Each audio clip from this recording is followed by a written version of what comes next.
Okay, next, si Agassi Noriega. Titikman o tatakpan? Si Agassi. Tatakpan. Bakit? Friend ko sila ni, si Jai Asuncion. Yung ex niya. Parang friend kasi ito ni Jelay, silang dalawa. So, nakikita ko sila at nakakasama. Ito yung birthday nga ng Gaga. Okay. Pero gwapings to din Yes, si, no? Parang okay naman yung hiwalayan din nila. Parang naging civil naman sila ngayon. Pero ang daming lumabas na, ang daming yung promises na kahit anong mangyari, hindi kita iiwan. Ina-billboard niya pa yun, di ba? Si Jai. Tapos tingnan mo naman, ang ending pa rin ay...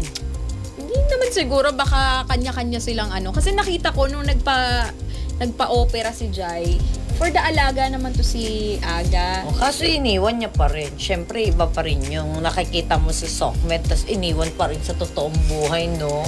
Kaibigan kasi to ng ng pinsan ko. Talaga? Oo. So, hindi mo pwedeng tikman? Kaibigan ng pinsan ko, hindi ko naman pinsan yan si Aga. Titikman ko to. Titikman ko yan, hindi naman kayo magkamag-anak. Titikman mo pala. Sorry. Titikman ko si Aga.